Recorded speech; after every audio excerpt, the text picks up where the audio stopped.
Rajatam Sahagana Raghunathanvitam Tam Sajevam Sadvaitam Savadhutam Prijana Saitam Krishna Chaitanya Devam Shri Radha Krishna Padan He Krishna Karuna Sindhu Dinabandhu Jagatpate Gopesa Gopika Kanta Radha Kanta Tapta Kanchana Gaurangi Radhe Vrindavaneshwari Vishabhanu Sutidevi Pranamami Harive Vancha Kalpa Tarvyasya Kripa Sindhu Bhayavacha Paditanam Pavanebhyo Jai Shri Krishna Chaitanya Prabhu Nityananda Shri Advaita Gadadhar Hare Krishna Krishna Krishna Hare Is Madhusudan in the audience? Madhusundar? Okay. बाद में we'll talk about book distribution. Tamevam Shila Sampanam Vanyam Dina Vatsalam Gopataram Dharma Setunam Nire Pitaram Prajaha. So we've been reading about Dhruv Maharaj for the past several chapters. And what is this chapter called? Dhruv Maharaj goes back to Godhead. So Dhruv Maharaj's history is of great interest to devotees. And in the concluding verses of this chapter, it is explained that anybody who hears this narration of Dhruv Maharaj going back to Godhead will get pure devotional service, will get pure bhakti. So Dhruv Maharaj is one of our heroes. In material life people have heroes. In spiritual life also we have heroes. But our heroes are devotees like Dhruv Maharaj, devotees like Prahlad Maharaj, these exalted devotees. So we have read how Dhruv Maharaj, when he was just young, he was insulted by his stepmother. Dhruva, 5-year-old child, was trying to sit on his father's lap. His father, King Udanapad, had 2 wives, Suniti and Surichi. And he was more attached to Surichi. And Dhruva was the son of Suniti. So when he tried to sit on his father's lap, the innocent boy, actually his stepbrother, Uttama, was already sitting on one lap. So he tried to sit on the other lap when his stepmother pulled him down. She said, "You go and worship the Supreme Lord first. And after you worship the Supreme Lord, by the Lord's mercy, you will take birth from my womb. And when you take birth from my womb, then you'll be able to sit on your father's lap." In a way, what she said was true. That only when you have the mercy of the Lord can you be put in a very fortunate position. And the father saw his wife, heard his wife, chastise his innocent son. And he didn't say a word. In English they call this hen-pecked husband. Have you heard of that hen-pecked husband? No. Anyway, there's an English phrase, hen-pecked husband. It means the husband who dances to the wife's melodies. So, King Uddana, Dhruva's father tolerated everything. And Dhruva went crying to his mother. But even before he could reach his mother's room, she had already heard what transpired. Because the stepmother spoke so loudly that all the servants in the palace also heard the chastisement that Dhruva received. So Dhruva went to his mother. The mother said, "Son, I can't help you. Your father treats me like a maidservant. But only God can help you." And Dhruva decided, I should go and look for God.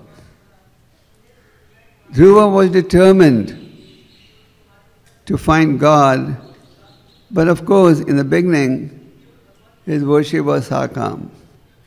We have Niskam Bhakti and Sakam Bhakti. In the beginning, he was highly motivated. He was motivated to get a very opulent kingdom, more opulent than anyone who has realized, even more opulent than Brahmas, who is the creator. So he had this. वो बंद करोगे तो उनको सुनाई कैसे देगा? हाँ?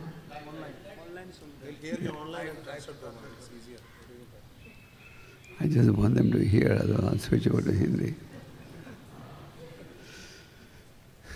They can hear? So in the beginning he was motivated, Sakam Bhakti. He wanted to have a very opulent kingdom. And as he was leaving home, who appeared over there? Narada Muni. Prabhupada explains that Dhruva was just talking to his mother, and Narada Muni wasn't even there. Narada Muni wasn't even there when his stepmother, chastised him. But still when Dhruva was about to leave home, Narada Muni showed up. So how did that happen? So Prabhupada explains that one of Narada Muni's names is Trikalagya. He knows everything, past, present and future. So if you look at the scriptures, you see that Narada Muni always shows up at the right time and the right place. So Narada Muni showed up. Vyasadeva was lamenting, I have compiled this vast Vedic literature. Still I feel there's something lacking in my effort. And as he was trying to meditate and discover the cause of his unhappiness, Narada Muni showed up over there. So Narada Muni always shows up at the right time, right place, and he's Sri Kalagya. So Narada Muni said, why are you taking the words of your stepmother so seriously? This is not the age to look for God. This is the age to go and play. You're a Kshatriya. You're just 5 years old. You have Kshatriya blood. So you're feeling very insulted. But don't take the words of your stepmother so seriously. So actually Narada Muni was testing Dhruva's determination. Just like in our Krishna conscious movement, when somebody becomes a devotee, he does not get initiated right away. Of course, there are many spiritual movements where you have what you call instant diksha. Like you have instant tea, instant coffee. You have instant diksha. You walk in with one name and you walk out with another name. And you have thousands taking diksha at the same time. But in ISKCON, Prabhupada established a process where the candidate understands what's the meaning of diksha, and the candidate is observed by a team of Vaishnavas who see how serious the candidate is about spiritual life. So Narada Muni was also testing Dhruva's determination. He said, this is the age to play. Why are you looking for God at this age? But when he saw he was determined, then what did Narada Muni say? He gave him the instructions. He showed him the path. Dhruva practiced austerities, but his plan was not concocted. His plan was 100% based on what the sage Narada gave. And Narada is one of the Mahajans. So you Narada Sammu, Kamara, Kamalu, Kapila Manu, Parado, Janako, Bhismo, Balir, why? Yes, Akirvayam. Whose phone is this? Somebody's telephone. So Dhruva then decided, I'll go and practice these austerities based on the plan given to him by Narada Muni. And Narada Muni describes very nicely how one should react to different levels of association. All of us in spiritual life, we can possibly have 3 different types of association. 1, you can associate with those who are more advanced. 2, you can associate with those who are equally advanced. 3, you can associate with those who are less advanced. Now, how do we behave in these situations? The behavior varies. For example, if you meet somebody who is more advanced, Narada Muni says, you should become joyful. Why? Because by associating with those who are more advanced, you're going to get some spiritual wisdom that will inspire you to also make efforts to advance spiritually. When you meet somebody equally advanced, then we should make friendship. And when you meet somebody less advanced, then you should display compassion. Prabhupada in the purport says, generally, when you meet somebody more advanced or more successful than you, then you try to pull him down. Oh, he cheated and became big, so what? You know, Prabhupada went and established a Krishna conscious movement in the West. So some of his god brothers were very happy. But some of them said, what did Swamiji do? Hippiyon ko bhakt bana diya. He made hippies into devotees. We are not interested in making hippie into devotees. So what Swamiji did is nothing. So, but in spiritual life, when you meet somebody more advanced, you should become joyful. What do you do when you meet somebody equally advanced? Narada Muni said, make friendship. But in mature life, when you meet somebody equally advanced, you try to brag. You try to show, I'm better off than you are. I have a better car than you. I have latest fashionable clothes, better watch than you have. But in spiritual life, when you meet somebody equally advanced, make friendship. What does it mean, make friendship? Making friendship means working together to spread Krishna consciousness. Just like we eat prasad together, we do japa together, we attend the Bhagavatam class together, we go out preaching together, we go on book distribution together. This is what it means to make friendship. And when you meet somebody less advanced, Narada Muni said, then you display compassion. But in mature life, when you meet somebody less advanced, what do? You try to exploit. The rich nations are famous for exploiting the poor nations. The rich people are famous for exploiting the poor people. So anyway, so Narada Muni explains how you relate to different levels of association. And Dhruva practiced extreme austerity. First month, he ate every 3 days, fruits and berries, meant for monkeys. Second month, every 6 days, what? Dry grass. Third month, water. Once in 12 days, once in 9 days, that's all. The fourth month, he stood on one leg, like a column. In the fifth month, with his toes, he was able to press the earth. And all the demigods felt suffocated. And he started meditating on the Lord. And he got such great ecstasy in meditating on the form of the Lord.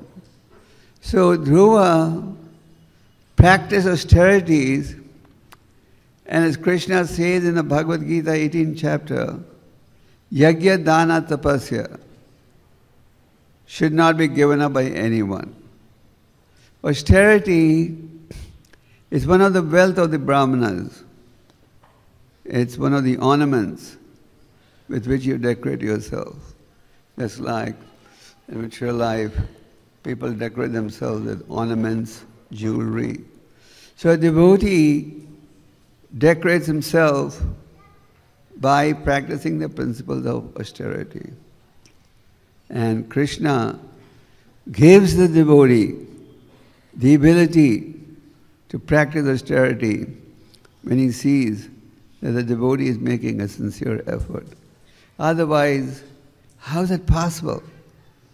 This Krishna conscious movement has devotees all over the world.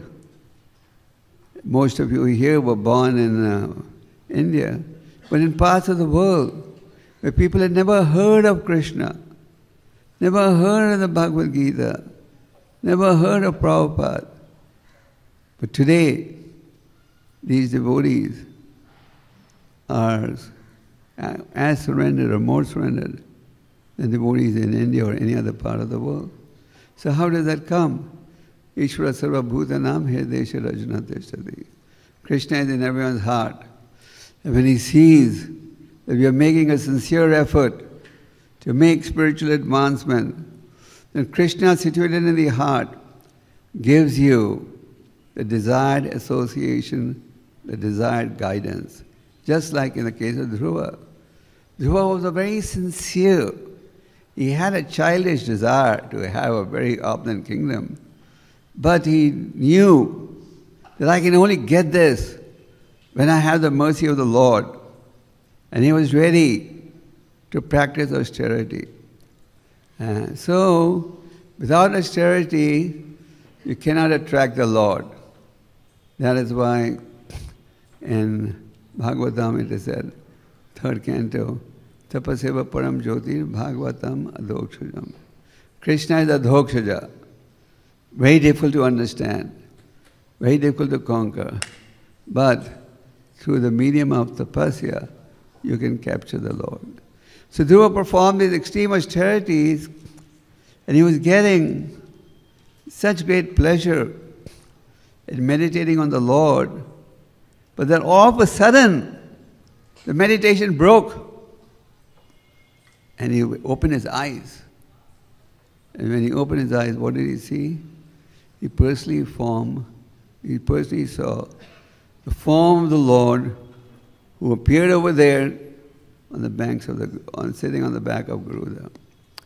And the Lord just touched him with his conch shell, which gave him such great pleasure. And he said, "My dear Lord, I came out looking for broken pieces of glass, but now I found a diamond." And then his father retired to the forest, and Dhruva then became the emperor. So Maitreya Rishi is explaining here that Dhruva Maharaj was endowed with all godly qualities. And Prabhupada in the purport devotes considerable portion to the need for the head of state to be God conscious. Dhruva Maharaj was a king. He ruled over the planet for 36,000 years, which means that Dhruva Maharaj was ruling in the Satya Yuga. In Satya Yuga, the lifespan was 100,000 years. Treta Yuga, it comes down 10 times to 10,000 years. Then to 1,000 years in Dwapara Yuga. And in Kali Yuga, what is it? Maximum 100. That too is maximum, not average.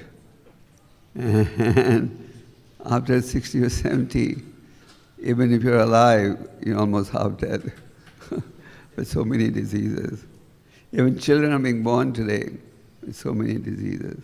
So anyway, so Prabhupada is making the point The Dhruv Maharaj was an exemplary king. So the head of state or the ruler must be God conscious. And the Vedas advocate the system of spiritual monarchy. The present day system of democracy is not supported in the Vedas. Prabhupada used to say, this democracy is, what is it? Demon crazy. Government of the demons, by the demons, for the demons. There's a famous definition by Abraham Lincoln, the most famous president of America. So in school we learned that. Government of the people, for the people, by the people. In every election they discovered crores of rupees that was being used to bribe. I mean, they discovered crores. And what is undiscovered is probably multiple crores that they use to influence people. So therefore the Vedic system is spiritual monarchy, where the king is trained from a young age, like Dhruv Maharaj. He was trained at the age of 5. He went and performed extreme austerities. At the age of 5, he accepted Narada Muni as his guru and took directions. So therefore, when he became a king, he knew what his duty was. So therefore, Prahlad Maharaj, in the 7th canto of the Bhagavatam, says, Kamana Achal Pragya. Start cultivating spiritual life from a young age. If one is a father or a mother, it becomes his duty not just to send them abroad for education, but give them spiritual education from a young age. If one is a guru, it becomes his duty to give the disciple proper guidance.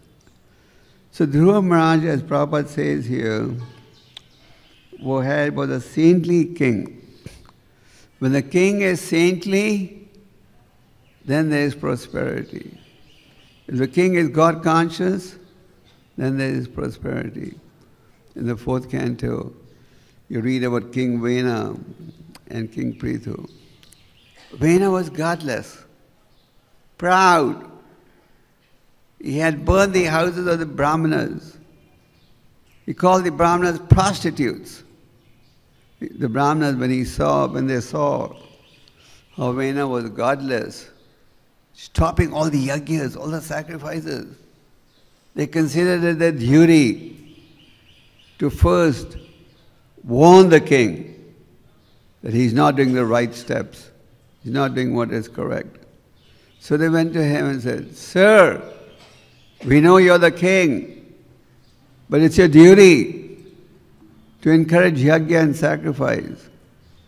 And the king was so puffed up, he said, I am maintaining you. You all are living due to my support. And you all are coming and advising me?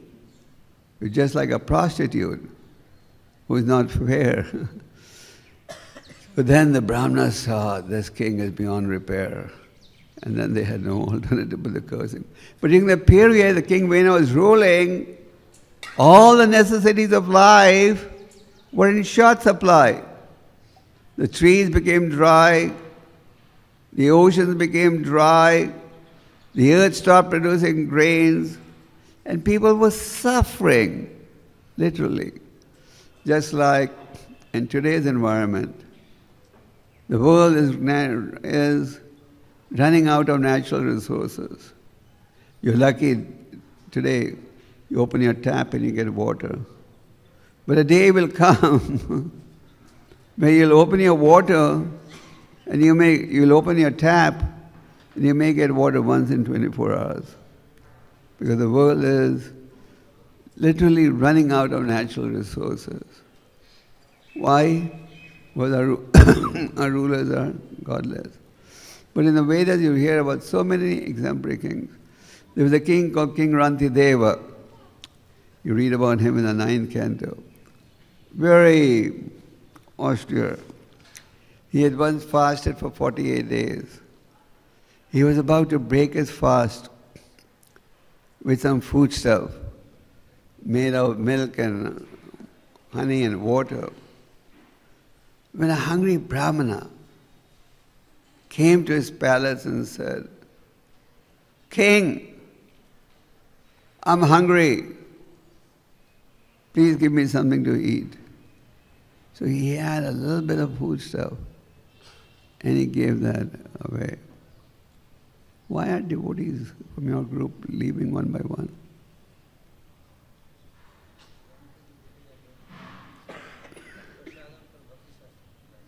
They should attend the class and then go. This is the second boy who left. There's another one who left. Okay, so the king's... So the Brahmana came and said, "Sir, I'm hungry. Please give me something to eat." And with a little bit of food stuff that he had, the king parted with it. Then as he was about to eat, another hungry person walked in. And then the third one. Finally, the king was only left with a little bit of water. And when he was about to drink that water, a Chandala walked in, rang the bell and said, "Sir, I'm thirsty. Give me something to drink." And the king parted with that. The demigods were actually testing King Rantideva, who then offered a very beautiful prayer that, "My dear Lord, I have no desire for gaining any mystic perfections, but my only desire is that I may take on the suffering of others and you may take everyone back to Godhead." This mood was also exemplified by Vasudeva Datta thousands of years ago, later. So this was an example of of a king who was God conscious. Once the demigods decided to test Maharaj Siddhi. Maharaj Siddhi was known to be very generous, compassionate. So one took on the role of a pigeon and the other took the role of an eagle. The eagle was chasing the pigeon and the pigeon came to the king and said, "Sir, you're the king. Your duty is to protect all your citizens. Please protect me." And a little later, the eagle came. The eagle said, "Did the pigeon come here?" The king said, "Yes, the pigeon came to me for protection." "No, I want to eat that pigeon. You can't protect him." The king said, "That pigeons come to me for protection. I can't hand him over to you." And then the king said, "Okay, I'll give you the weight from my body equal to the weight of the pigeon." And by the transcendental arrangement of the Lord, the weight of the pigeon went on increasing. And Maharaj Siddhi, who was known for being very compassionate and very generous, he had to give the flesh from his body equal to the weight of the pigeon that was always increasing. And finally, the demigods were so pleased by Maharaj Siddhi's generosity that they revealed their identity and restored the flesh on his body. So anyway, the reason we gave these examples, you have in the Bhagavatam so many examples of Maharaj Prithu, Maharaj Yudhishthira, Parikshit Maharaj, of kings who ruled to take care of the citizens. So Dhruv Maharaj was endowed with all godly qualities. One who has godly qualities, a devotee is supposed to have godly qualities. We read about the 26 qualities of a devotee in the Chaitanya Charitamrita. So once you engage in devotional service, you cultivate godly qualities. And if you cultivate godly qualities, then you're respectful to the Brahmanas. In the purport, Prabhupada talks about the Kshatriya kings being respectful to the Brahmanas. The Brahmanas are compared to the head of the body. The Kshatriyas are compared to the arms. The Vaishyas to the belly. And the Sudras to the legs. A society that doesn't have Brahmanas to guide will never be successful. These days, there are very few genuine Brahmanas. And how do you become a Brahmana? On the basis of guna. Chaturvarna maya shashtam, guna karma vibhaga. According to guna or qualities, one becomes a Brahman, Kshatriya, Vaishya, and Sudra. So Prabhupada makes a point that Brahmanas are absolutely necessary in society. You read about Lord Ram, people still remember Ram Rajya. Why? Because Ram Rajya was a period when everyone was completely happy, prosperous. You could even choose your moment of death. There was no old age, no disease, no mental agony, no physical agony, no doctors, no hospitals. So, because the whole society was God conscious. Lord Ram once gave all the jewelry he had, and Sita, all she kept was a nose ring to the Brahmanas.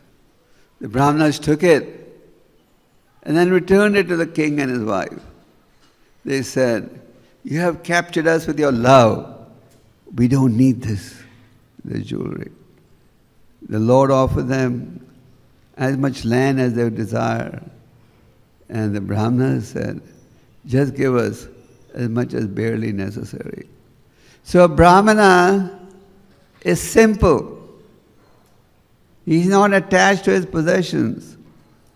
He only wants to keep as much as necessary. You can't be a Brahman initiated, and have so many attachments. A Brahmana should not have attachments. His attachment should be the process of devotional service. So Dhruv Maharaj, he had all godly qualities because he executed devotional service under the direction of Narada Muni from a very young age. And he was very kind to the poor and innocent. So a devotee of the Lord is kind to everyone. Surdam sarva dhainam. Lord Kapila Dev describes the qualities of a devotee, sadhu, in the 3rd canto. And he mentions Surda sarva dhainam. He's a friend of all living entities. So here it is said, Dhruv Maharaj was very kind to the poor and the innocent. So a devotee of the Lord does not make any distinction. Oh, this man's a rich man, so I'm going to give him my association. And that man's poor, so I'm not going to give him my association. A devotee is kind to everyone. He sees everyone with an equal vision. Of course, sometimes from a preaching angle, you may want to give more time to someone. But the principle that is being underlined here is that Dhruv Maharaj was very kind to the innocent and the poor. This reflects the mood that a sadhu should have. The mood that a devotee should have is be very kind to everyone, to the poor and the innocent. It's not that I'm only going to be kind to the rich and unkind to the poor. A devotee should be friendly with everyone. Prabhupada always used to end his letter with a statement, "Your ever well-wisher." It doesn't matter whether he wrote the letter to a pauper or to a millionaire. He would, Prabhupada in the end would say, "Your ever well-wisher." So a devotee is a friend of everyone, and he protects the poor and the innocent. And he protected religious principles. It is a duty of the king to protect religious principles. The king must protect religious principles. The king must uphold religious principles. And the king should not tolerate anything that's anti-religious or not according to the laws of God. The Vedic kings made sure that the kings ruled based on the teachings in the Vedas. So, because the kings were God conscious, and because the kings were exemplary, the population also became exemplary. What does Bhagavad Gita say? Whatever great men do, who follows? Others will follow. So if the great men are cultured, respectful, God conscious, then the population will also follow suit. And the great men are debauchees, corrupt, thieves, and the common man will also do. True, false. So we have to be exemplary. Similarly, in a spiritual organization, the leaders had to be completely exemplary. Prabhupada used to say, a black dot on a white sheet can be seen from a great distance, isn't it? So, if we have spiritual flaws in our behavior, we are indulging in activities against the teachings of Prabhupada and the scriptures, then that means we're doing something wrong. And if we're doing something wrong, others will easily see it and say, see, he's doing this wrong. So we have to be exemplary. Chaitanya Charitamrita states how one must, by his behavior, convey the meaning of religious principles. So this is very important, that in the spiritual movement, all the devotees, not just the leaders, one may say, oh, I'm not the GPC or the president, so I have a license to doing anything wrong. No. All the devotees, they should be very exemplary. Exemplary in their behavior, exemplary in following spiritual standards, humble in their dealings with others, very polite in their dealings with others. And if that is the mood, then Krishna will help us develop these qualities.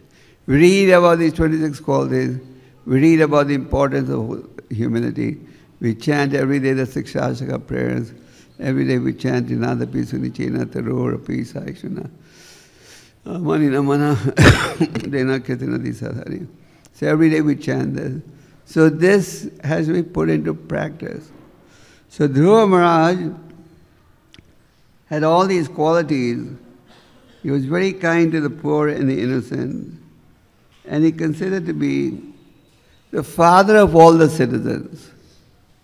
The king or the head of state must consider the entire population to be like his family, Praja. Lord Ram, as you know, would go in disguise in the night, isn't it? He'd go in disguise in the night to find out if the citizens were facing any problems. And if they were facing any problems, he would take action. So the king must be like a father to all the citizens. Not that I only care for my children. No, the king must care for the entire family, for the entire citizenship. So that is the ideal behavior of a king. So Dhruv Maharaj was an ideal king. And what we need today is an ideal form of government. So in the Vedas we read about so many examples. So by preaching, this knowledge can be made available to everyone. In the Vedic system, they also had taxation. Like these days they have taxation. These days the governments are always thinking, how do we introduce some new tax? Isn't it? Yeah, value-added tax, this tax, that.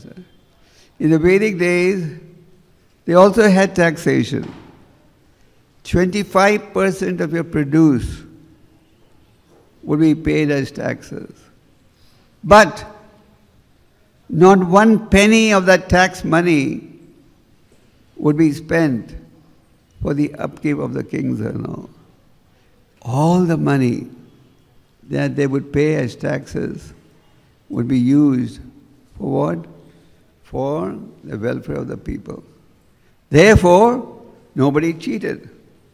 They didn't have a black economy because everybody had full faith in their rulers, because they would not spend one penny for themselves. All the tax money would be spent for the welfare of the people. And what happens if one gets elected to a position of responsibility, president, prime minister, king, and he doesn't use that position for guiding society on the path of God consciousness? What happens? The 5th canto of the Bhagavatam explains that such a person, after death, is squeezed through a machine, just like a sugar cane is squeezed through a machine. You see that sugar cane, they put it in the machine to extract juice. So after death, all these so-called politicians and so-called rulers, so-called leaders who to assume a position of responsibility and do not use it to guide people on God consciousness, this is what's going to happen to them. They'll be squeezed through a machine. So the laws of karma are very, very strict. So the verse is describing Dhruv Maharaj's saintly qualities. We have read about Dhruv Maharaj's determination to practice austerity. By meditating on Dhruv Maharaj, we also get inspiration how to become determined to practice spiritual life. Determination is one of the essential ingredients. What does Rupa Goswami say? Utsaha nishaya dharyat tattar karma pravatanat sangatyage satavrite sadvi bhakti prasidati. That he has listed various qualities by which you can succeed spiritually. And one of them is determination. So we all need determination. Senior devotee, junior devotee, male body, female body, brahmachari, grihastha. We need determination. And that determination comes by practicing sadhana bhakti and practicing the process of devotional service. And from Dhruv Maharaj, we see how he was determined to please the personality of Godhead. And because he was determined, he was eventually successful. In the concluding lines of the purport, Prabhupada says, the people have no alternative but to take to the people have no alternative but to take to Krishna consciousness for protection of religion, life and property. Is anybody's property safe? No. Life safe? No. But this will only be possible. And religious principles being followed? No. So we need people to preach. Preach what is religious principle. To preach. And if the leaders become God conscious, then there will be prosperity in society. So this is very important. We understand Krishna consciousness and we preach Krishna consciousness. Krishna Bhakti के प्रचार की आवश्यकता है. प्रचार करेंगे तो समाज सुखी बनेगा. तो प्रभुपाद जी तात्पर्य में कह रहे हैं कि आज इस ज्ञान की बहुत आवश्यकता है. इसलिए भक्तों से निवेदन किया जाता है प्रचार के कार्य में जुड़ने के लिए, क्योंकि प्रचार के माध्यम से अज्ञानता दूर होती है। कृष्ण सूर्य सम माया हाया निकारा, यहाँ कृष्णता ही नहीं माया निकारा। जहाँ कृष्णा है वहाँ माया का प्रभाव नहीं रहेगा, जैसे जहाँ रोशनी है वहाँ अंधेरापन नहीं दिखता। तो इसलिए हम सब में प्रचार के लिए उत्साह होना चाहिए। चैतन्य रूप गोस्वामी कहते हैं भक्ति में आगे बढ़ने के लिए उत्साह निश्चय धैर्य, हमें उत्साहित होना चाहिए। और हम क्यों उत्साहित नहीं हों? हम जब संदेश दे रहे हैं, किसका संदेश है? ये परम भगवान का संदेश है। और प्रभुपाद जी समझाते थे कि अगर इस विश्व में किसी चीज़ की कमी है तो इस दिव्य ज्ञान की कमी है। और चैतन्य महाप्रभु ने अपने भक्तों से क्या कहा? घर घर जाकर क्या संदेश दो? बोलो कृष्णा, बाजो कृष्णा, खोलो कृष्णा शिक्षा। कृष्णा का नाम लो, कृष्णा की उपासना करो और कृष्णा की शिक्षा को अपनाओ। तो इस ज्ञान की बहुत आवश्यकता है। और चैतन्य महाप्रभु जी ने इस कार्य पर बल दिया, अपने साथियों को ये आदेश दिया घर घर जाकर प्रचार करने के लिए। और परम भगवान ने भी गीता में क्या कहा? सब भक्तों में सबसे प्रिय कौन है? जो मेरे प्रचार में जुड़ता है। तो हम सब भक्तों में प्रचार की सेवा के लिए उत्साह होना चाहिए। और परम भगवान उन भक्तों के आभारी होते हैं जो कि प्रयास करते हैं उनके संदेश को आगे बांटने के लिए। और ये संदेश हम कैसे बांटते हैं? ग्रंथों के वितरण के माध्यम से, हरि नाम के माध्यम से। आप लोग हरि नाम में जाते हो, हरि नाम में इतनी शक्ति है कि किसी न किसी रूप से कोई हरि नाम सुन ले, उसका लाभ होगा। अगर आप हरि नाम में जा रहे हो तो कोई हंसते हुए ये भी कह दे, देखो ये पागल हरे कृष्णा को, तो कम से कम हरे कृष्णा शब्द का तो उच्चारण किया। तो प्रचार के कार्य में जुड़ना बड़ा महत्वपूर्ण है और हम सब में ये भावना होनी चाहिए। आज के श्लोक में आपने पढ़ा ध्रुव महाराज के गुण, तो ये गुणों का ज्ञान दोगे तो अज्ञानता लोगों की दूर होगी। और आज का समय बड़ा अच्छा समय है प्रचार करने के लिए। एक तरफ से लोग दुखी हैं और लोग जानते हैं कि अगर हमें असली सुख, लोगों को ये शिक्षा देनी है कि अगर आपको असली सुख चाहिए तो क्या है माध्यम? हमें भगवान की सेवा में जुड़ना चाहिए। और आप प्रयास करोगे इस संदेश को आगे पहुंचाने के लिए, तो भगवान जो हृदय में उपस्थित हैं आपको बुद्धि देंगे जिसके द्वारा हम इस कार्य में सफलता प्राप्त कर सकें। और मैं खास करके मधुसुंदर और उनकी भक्तों का आभार प्रकट करना चाहता हूँ जो लगभग पूरा साल जाते हैं बाहर ग्रंथों को बांटने के लिए। प्रभुपाद जी ने ग्रंथों के बांटने की सेवा पर बहुत बल दिया। प्रभुपाद जी आपके दिल्ली शहर में भी, जैसे आप जानते हो, बाकायदा आते थे मथुरा से दिल्ली में अपने ग्रंथों को प्रकाशित करने के लिए और इन्हें बांटने के लिए। और प्रभुपाद जी ने क्या कहा? अगर तुम मुझे प्रसन्न करना चाहते हो तो क्या करो? ग्रंथों को बांटो। क्यों? क्योंकि इन ग्रंथों को बांटने से कुछ आमदन होगी? नहीं, क्योंकि इन ग्रंथों में दिव्य ज्ञान है और इस ज्ञान का अगर लोग लाभ उठाएंगे तो अपने जीवन को सफल बनाएंगे। तो हम सब भक्तों में प्रचार के कार्य में रुचि होनी चाहिए। प्रचार के कार्य में जुड़ने के लिए तपस्या तो उठानी पड़ती है। जब आप मंदिर में सेवा कर रहे हो वो ज़्यादा सरल है, तो जब प्रचार के लिए जाते हो तो उस स्थिति में आपका कोई साथ भी दे सकता है और आपका विरोध भी कर सकता है। जब भगवान नित्यानंद और हरिदास ठाकुर घर घर जाकर प्रचार कर रहे थे, कई घरों में उनका अच्छा स्वागत हुआ। संत महात्मा आ गए हैं हमारे घर को पवित्र बनाने के लिए। पर कई घरों में वो जाते थे लोग दरवाज़ा भी नहीं खोलते थे, कहते थे जासूस आ गए हैं साधु के कपड़े में देखने के लिए हमारे घर में क्या है, फिर बाद में लौटेंगे लूट चोरी करने के लिए।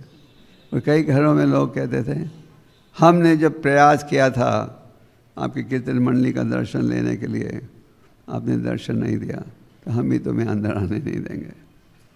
तो जब इस प्रकार का व्यवहार लोग कर सकते हैं भगवान नित्यानंद हरिदास के साथ, तो अगर हमें कोई जूता भी मारे तो हमें सह लेना चाहिए, है ना, है कि नहीं।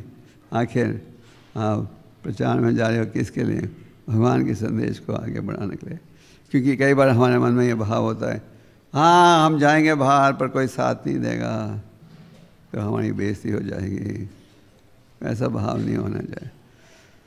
तो सब में प्रचार का उत्साह होना चाहिए। ये नहीं कि इसे मैराथन के महीने में हम प्रचार करें। माया का मैराथन 1 महीने चलता है या 12 महीने? हाँ, तो आपका मैराथन 13 महीना चलना चाहिए। 13 महीना मतलब 12 महीने ओवर टाइम करो तो 13 महीना थे, लेकिन हमारा मैराथन माया से ज़्यादा होना चाहिए। तो हम सब में ये उत्साह होना चाहिए प्रचार को आगे बढ़ाने के लिए। और ये संभव है अगर आप ध्यान से अपना जाप करो, ध्यान से शास्त्र को पढ़ो, अगर वैदिक भक्ति का पालन करो, फिर ये भी संभव हो पाएगा। और जितने ध्यान से शरणम कीर्तनम करोगे उतनी तेज़ी के साथ आपका उत्साह बढ़ेगा। तो आज के श्लोक में वैसे मुनि ध्रुव महाराज कहने गुणों का वर्णन कर रहे हैं और हम सबको प्रयास करना चाहिए कि हम भी इन गुणों को अनुकूल करें जिसके द्वारा हम भगवान के प्रिय भक्त बन सकें। हरे Krishna. You have Bhakti Shastri, what time? I don't want to. I also want to take this. I want to take this opportunity to thank His Grace Bansi Badan Prabhu. Bansibadan Prabhu is very kindly spending 2 months in Delhi. Of course, he has spent time before, specifically to teach the Bhakti Shastri course to the Brahmacharis. Thank you very much, Bhakti Maharaj. Bansibadan Prabhu is a doctor by education, but now he has become a spiritual doctor. So thank you very much. Okay, I didn't know your Bhakti Shastri is at 10 o'clock. So any questions?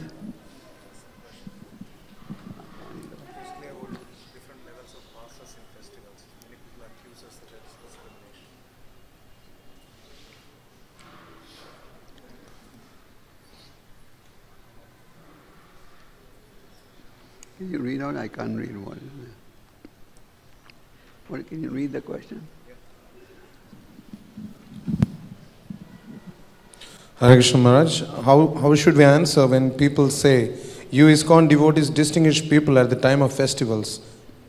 That means by different levels of passes to different people. So this is a kind of discrimination. If people accuse us of that, then how should we react? Discrimination when we have different levels of passes for different levels of people. Well, that is not discrimination, that is being practical. Let's say someone's a big donor, then we expect to give him. Those who want to find fault, they'll find fault with anything. But someone's a big donor, we have to give him some special VIP pass. But we don't discriminate while preaching. We may give some facilities, like someone's a life member. We give him a room to stay in the guest house. Someone may say, why do you give a life member a room, why not me? He is paid for it. So the point is, but we don't discriminate in preaching. When we go preaching, we don't say, this man is poor, so I'm not going to give him Krishna Prasad. I'm not going to give him a book. Okay? So maybe we should stop because you have Bhakti Shastri. I'll stop now because you have Bhakti Shastri at 10 o'clock. I don't want to delay the program. ग्रंथराज Shrimad Bhagavatam की, जगत गुरु शिला प्रभुपाद की, शिला गोपाल कृष्ण गोस्वामी महाराज की।